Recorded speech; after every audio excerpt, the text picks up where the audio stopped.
사랑하는 여러분, 저는 우리 주님께서 여러분의 가정을 인도하시고 보호해 주시기를 기도합니다. 그분의 얼굴이 여러분에게서 빛나고 이번 주 여러분이 승리하시기를 기도합니다. 이번 주에 호의와 승진의 더 큰 차원으로 올라서시기를 소망합니다.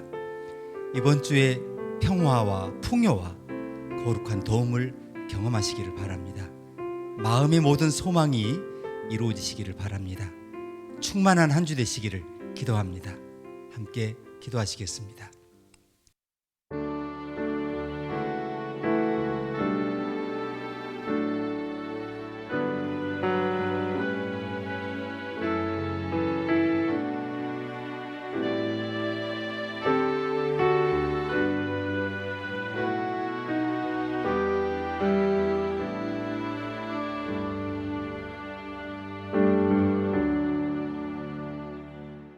모든 좋은 선물을 주시는 하나님, 오늘 우리는 많은 것을 구하기 위해 이곳에 왔습니다.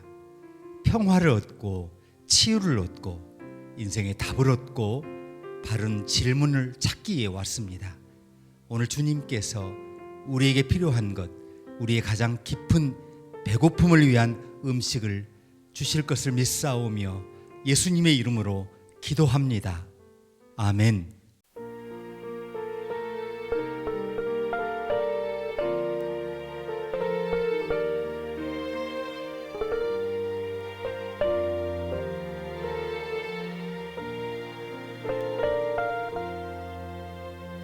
내 맘에 주여 소망 되소서.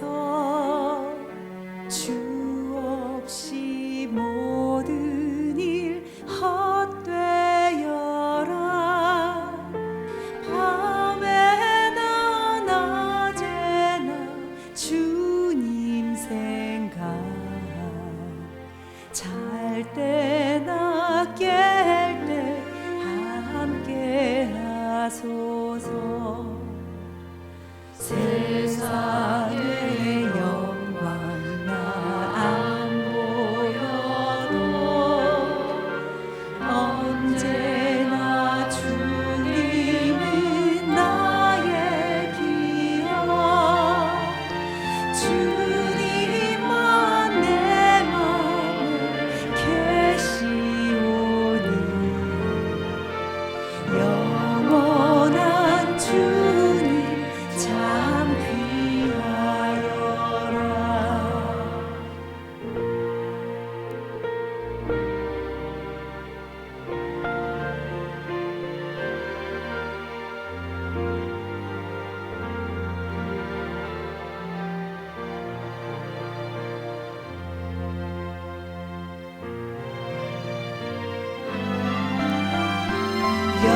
영원한 주님 내 승리의 주,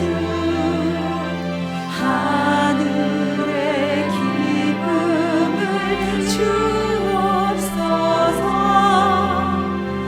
어떠한 고난이 닥쳐와도 만유의 주여 소망 되소서. 영원한 주님 참 귀하셔라.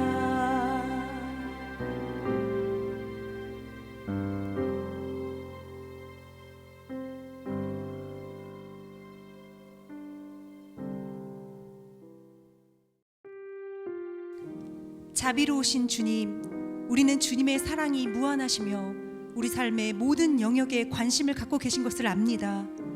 경제적으로 불안한 이 시기에 우리의 모든 안전이 주님께 있음을 믿도록 도와주십시오.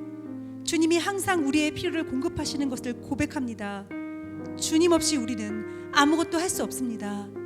우리는 하나님께서 국가 지도자들에게 지혜를 주시고 그의 백성들에게 안정된 경제를 위한 전략을 계시해 주시기를 기도합니다. 하나님께서 그리스도 예수 안에서 그의 부요하심과 영광에 따라 우리의 모든 쓸 것을 공급하시기를 기도합니다. 만국이 흔들리는 가운데 깨어나고 변혁적인 부흥이 일어나기를 기도합니다. 우리의 기쁨을 위하여 만물을 풍성히 주시는 하나님께 교회가 믿음과 소망을 두기를 기도하오며 예수님의 이름으로 기도합니다. 아멘.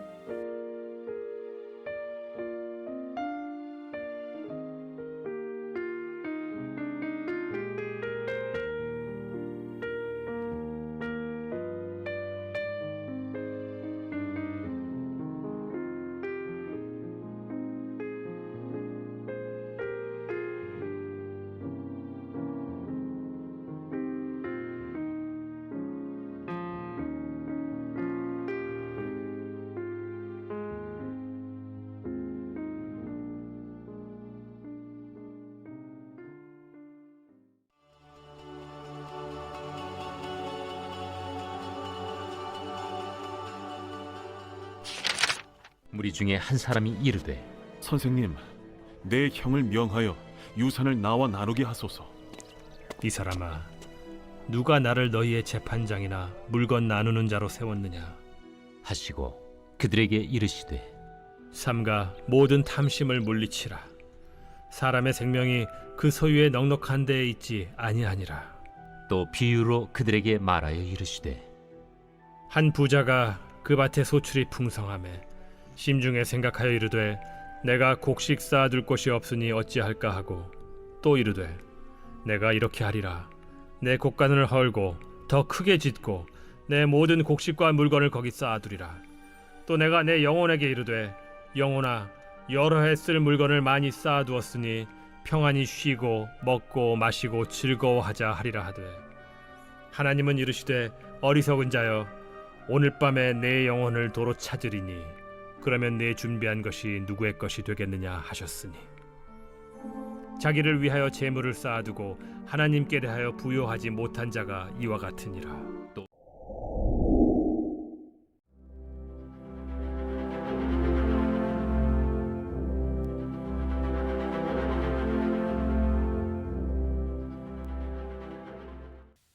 내 자신이 무엇을 걱정하고 있는지 알아내기 위해서 가던 길을 멈춰 서본 적이 있으시죠? 마지막으로 걱정했던 세 가지 목록을 이야기하신다면 그것은 무엇입니까? 저는 우리 대부분이 지금 상당히 고립된 삶을 살고 있잖아요. 그래서 이 질문을 드립니다. 우리는 살 곳이 있죠. 먹을 음식이 충분하고요. 우리는 기아 혹은 노숙 혹은 단순 감염으로 죽을 위험에 처해 있는 건 아니죠. 우리는 전 세계적으로 수많은 사람들을 괴롭히는 극심한 빈곤의 위험에서 벗어나 살고 있어요.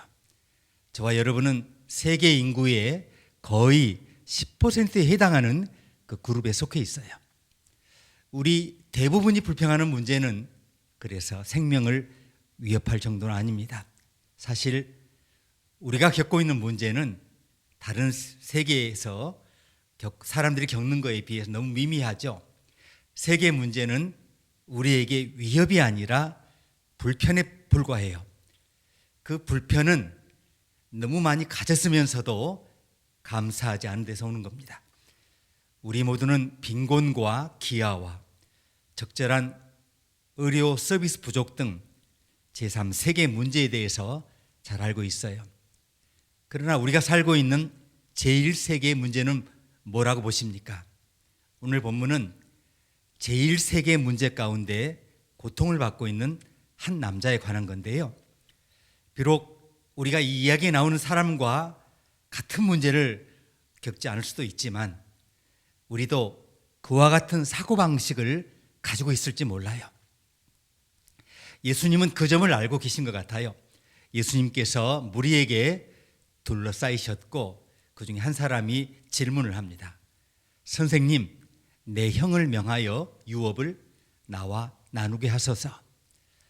예수님은 여기서 너무 지혜로우셨어요. 그는 돈이나 염소나 포도원, 이 사람의 유산의 절반에 해당하는 모든 것이 허공에서 보이게 하실 수 있었어요. 예수님은 이 남자의 문제를 쉽게 해결할 수 있었습니다. 그리고 남자는 흥분했을 거예요. 군중은 감동받았겠죠. 그러나 아무도 하나님에 대해서 아무것도 배우지 못했을 겁니다. 성경은 이 가족 논쟁의 배후에 있는 흥미진진한 세부사항을 말씀하지 않아요.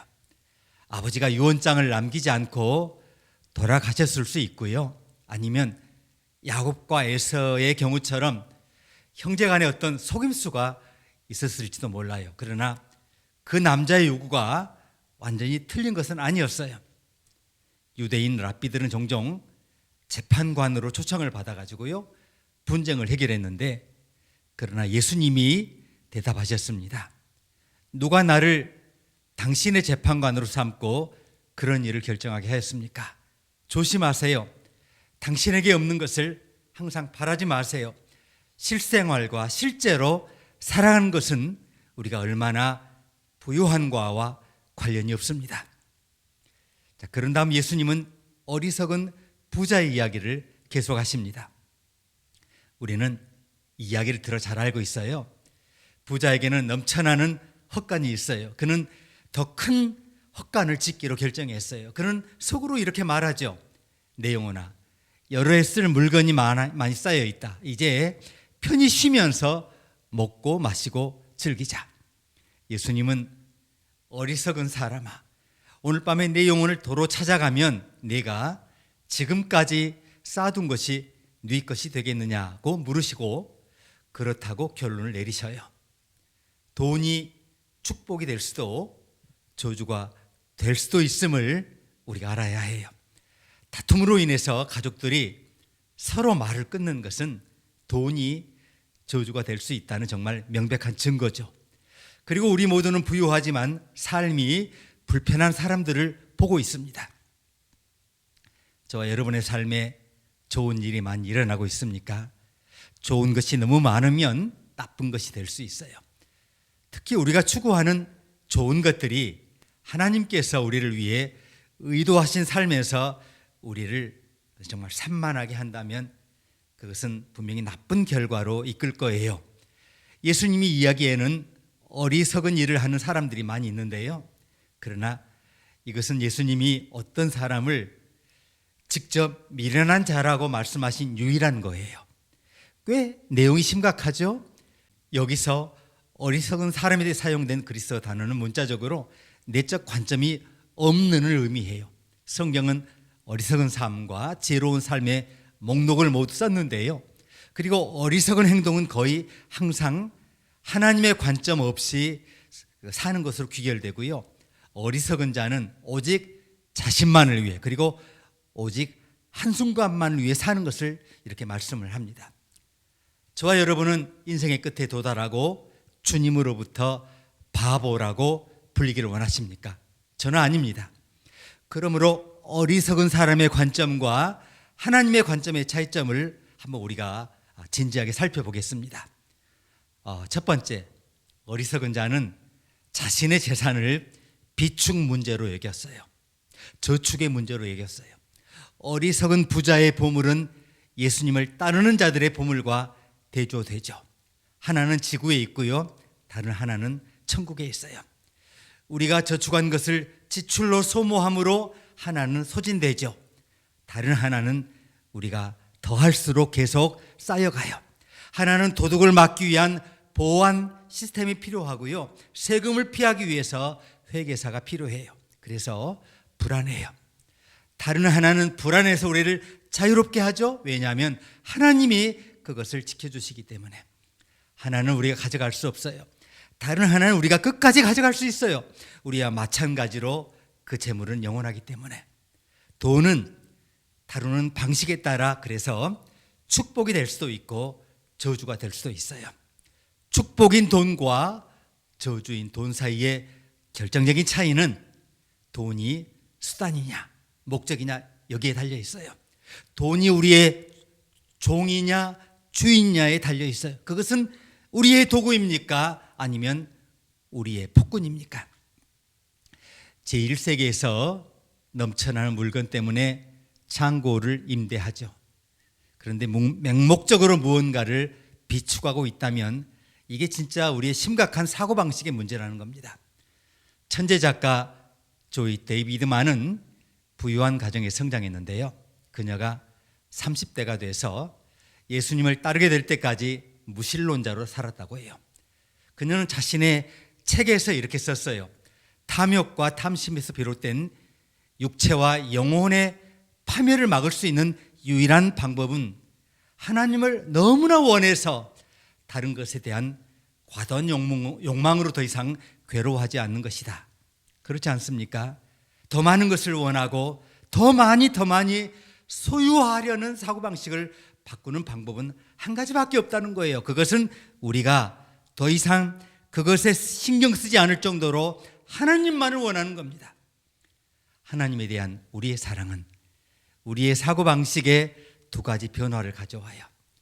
그래서 우리가 바보처럼 살지 않게 합니다.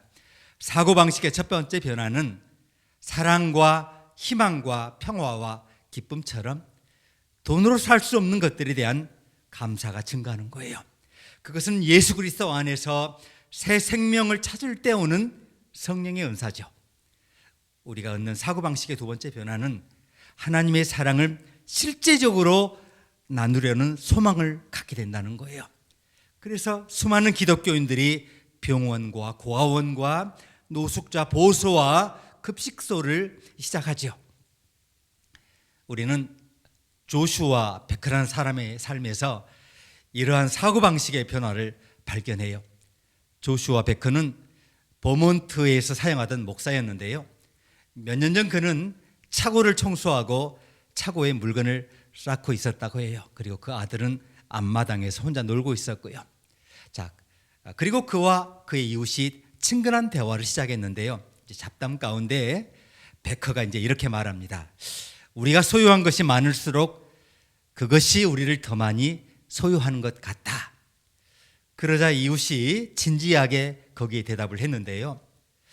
아마 이 모든 것을 소유할 필요는 없지 않을까요? 이 의견이 이 목사님 마음에 꽂혔어요. 그는 자기 아들이 마당에서 혼자 놀도록 내버려 두고요. 그는 자신이 지금 아들과 놀 수 있는데도 왜 그렇게 창고에서 열심히 물건을 정리하고 있는지 자기 자신이 궁금했다는 거예요. 얼마 지나지 않아서 베커와 그의 아내는 대부분의 물건을 버려요. 쇼핑을 줄이는 미니멀 라이프를 시작했고요. 그 이후로 베커는 미니멀 라이프의 스타일에 관한 베스트셀러 책을 저술을 해요. 그리고 이들 부부는 소망 효과라는 비영리 단체를 시작하고 멕시코와 온두라스의 가족형 고아원을 시작했다는 거예요. 얼마나 멋집니까? 조슈아 베커와 그의 아내는 자신의 물건을 기부하기 시작하면서 도움이 필요한 사람들을 돕는 것에 대해서 더 큰 소망과 능력을 발견한 거예요. 그들은 자신이 가진 부에 대한 하나님의 관점을 얻었다는 거예요. 가난한 자에 대한 관대함은 하나님의 성품과 완벽하게 일치하죠.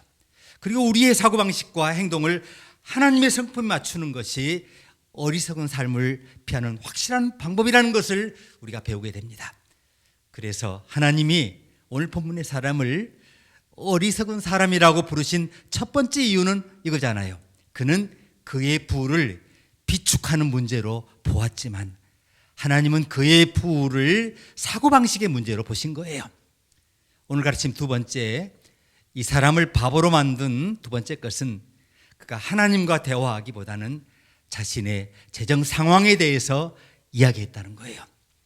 본문 가운데 일부를 다시 보겠습니다. 부자는 심중에 생각하여 가로되 내가 곡식 쌓아둘 곳이 없으니 어찌할꼬 하고 또 가로되 내가 이렇게 하리라 내 곡간을 헐고 더 크게 짓고 내 모든 곡식과 물건을 거기 쌓아두리라. 또 내가 내 영혼에게 이르되 영혼아 여러 해 쓸 물건을 많이 쌓아두었으니 평안히 쉬고 먹고 마시고 즐거워하자 하리라 하되 부자는 하나님이 없는 것처럼 살았기 때문에 스스로 어리석은 사람인 것을 증명했어요. 그는 인생의 최고 목적이 쾌락 추구인 것처럼 살았어요. 사실 하나님은 우리를 만드신 분이죠. 우리는 하나님의 손으로 하나님의 형상대로 하나님의 목적을 위해 만들어졌어요.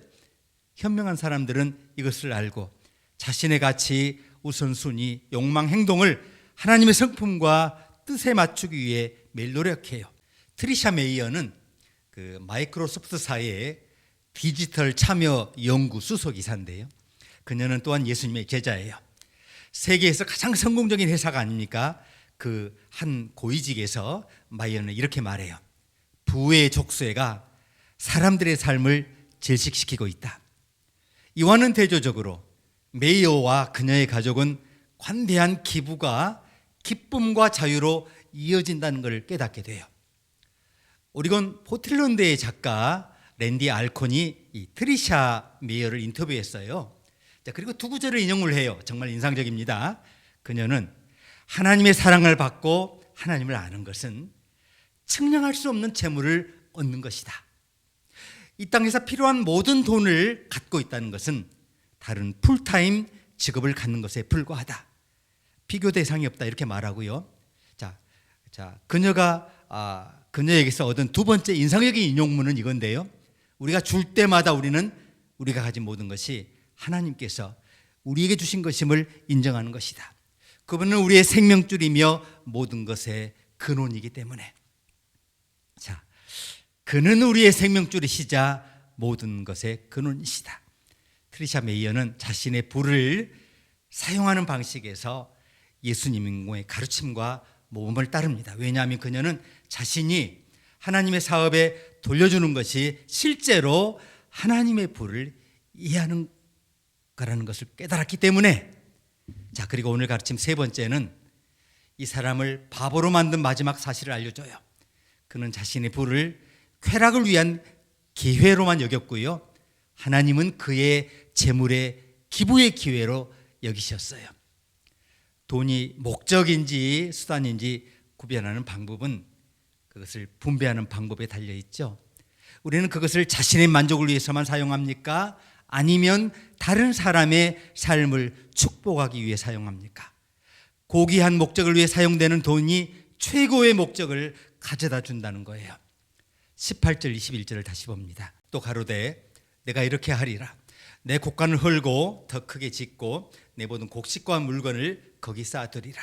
또 내가 내 영혼에게 이르되 영혼아 여러에 쓸 물건을 많이 쌓아두었으니 평안히 쉬고 먹고 마시고 즐거워하자 하리라 하되 하나님은 이르시되 어리석은 자여 오늘 밤에 내 영혼을 도로 찾으리니 그러면 내 예비한 것이 네 것이 되겠느냐 하셨으니 자기를 위하여 재물을 쌓아두고 하나님께 대하여 부요치 못한 자가 이와 같으리라. 우리가 이것을 아무리 강조해도 지나치지 않습니다. 우리가 하나님께로부터 받는 모든 축복은 더 많은 것을 베풀 수 있는 기회입니다. 우리는 다른 사람들의 필요를 채우고 상처를 치유하는 일에서 하나님과 협력할 기회를 누려요. 우리의 실생활에서 예수님의 임재가 될 기회가 있어요. 그리고 우리는 다른 사람들과 나눔으로써 그렇게 할 수 있어요. 우리는 또한 우리 자신을 내어줌으로써 그렇게 해요. 하나님께서 우리에게 힘과 건강을 주셨다면 그것을 사용해서 병들거나 장애가 있는 사람들을 도우라는 겁니다. 하나님께서 우리에게 사랑을 주셨다면 그 사랑을 외로운 사람이나 거절당하는 사람을 돕는데 사용하라는 거예요. 하나님이 우리에게 영향력을 주시면 힘이 없고 억눌린 자를 돕는데 사용하라는 것입니다. 주님의 일을 하는 데는 항상 이처럼 몇 가지 방법이 있어요. 스콧 에디슨 박사는 위스콘신의 한 가정에서 성공적인 의사였어요. 그와 그의 가족은 성공과 안전이 가져다 준 보상을 즐겼죠. 그러나 어느 날 에디슨 박사는 아이티, 잠비아, 시에라리온에서 병원을 운영하고 가장 가난한 지역사회에 임시진료소를 설립하는 기독교 의료 사역의 이사 역할을 맡게 돼요. 이 새로운 직책에는 스콧 에디슨이 이전에 직면한 적이 없는 새로운 도전이 기다리고 있었어요.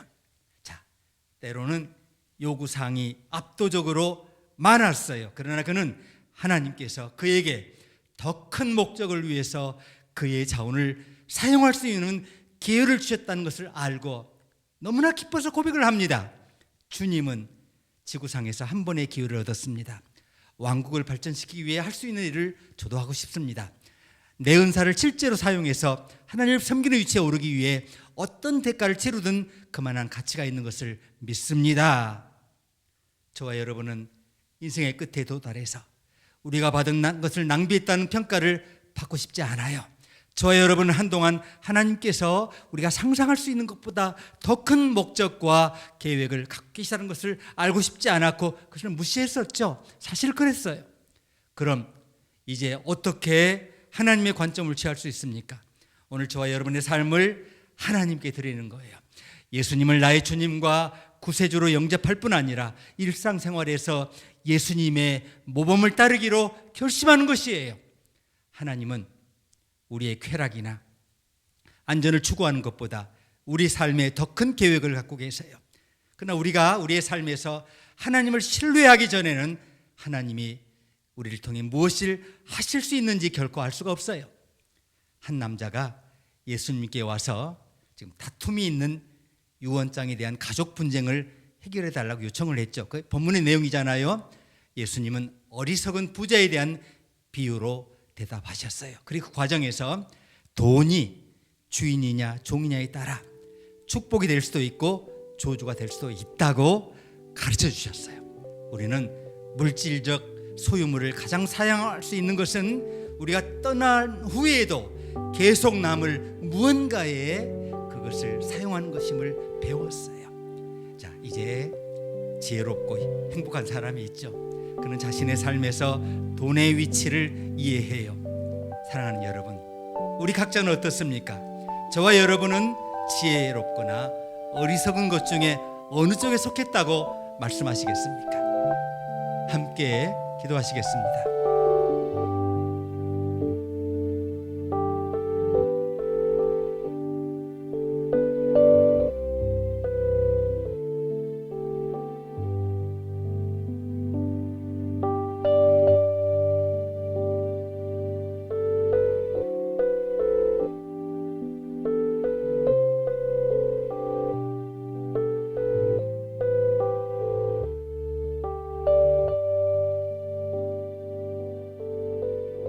아버지 하나님, 우리가 모든 것이 주님의 주권적 통제하에 있음을 알고 우리의 모든 염려와 육체적, 정서적, 재정적, 관계적, 일상적 염려와 두려움을 주님께 맡겨야 함을 알게 하시니 감사합니다.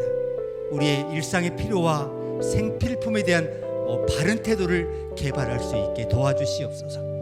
주님의 선하심에 대해 단지 의심하며 걱정하기보다 우리가 온 마음을 다해 주님을 신뢰하고 우리 자신의 경험에 의존하지 않으므로 이 의심을 이겨낼 수 있게 도와주시옵소서.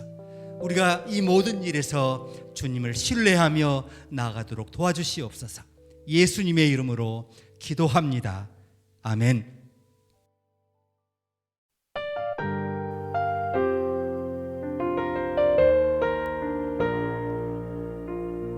주의 지극히 큰 사랑 내게 넘쳐 주 날 붙드니 주를 향한 나의 마음 더 커지네. 세상 성공이 이제 아무 의미 없네. 내가 한 일보다 주 날 더 사랑하네. 폭풍 속에서도 나 굳게 서리라. 주의 음성 바람 속에서도 나를 부르네. 나로 바다 속에 빠지지 않게 내 곁에서 친히 나를 꼭 붙드시네. 여호와 이래 부족함 없네. 여호와 하신 주 나는 만족해. 어떤 상황에도 여호와 이래 풍성하신 주 언제나 주는 공급하시네.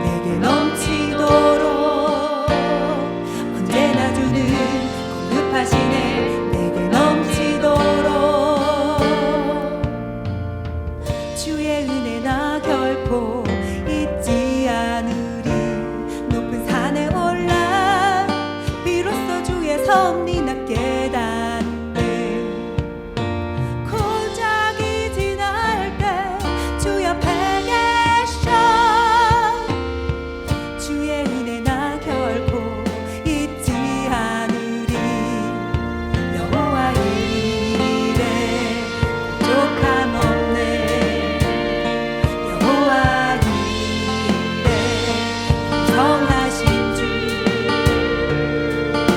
나는 만족해 어떤 상황에도 여호와 이래 풍성하신 주 언제나 주를 공급하시네 내게 넘치도록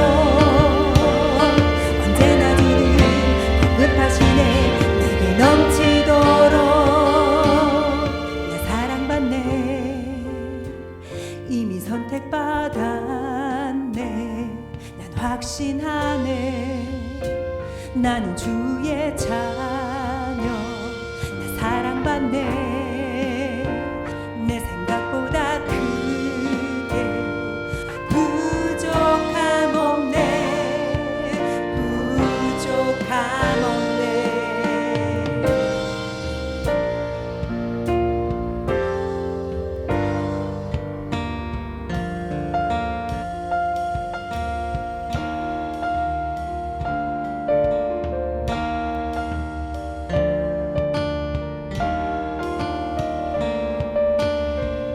들에 핀 백합화도 주의 피신다는데 하물며 너희들을 입히지 않으실까 하물며 너희들을 돌보지 않으실까 공중 나는 새들도 주 돌보신다는데 Jireh, you are enough.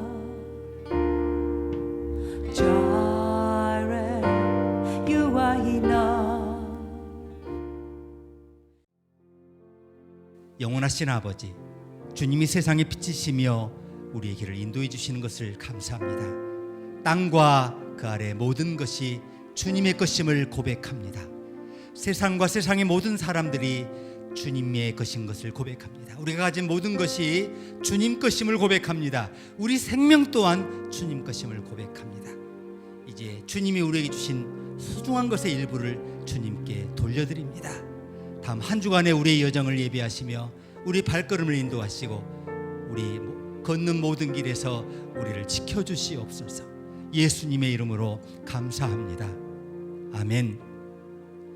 이제 주 예수 그리스도의 은혜와 하나님의 사랑과 성령의 교통하심이 모인 주의 백성 모두에게 이제부터 영원토록 함께 하시기를 축원합니다. 아멘.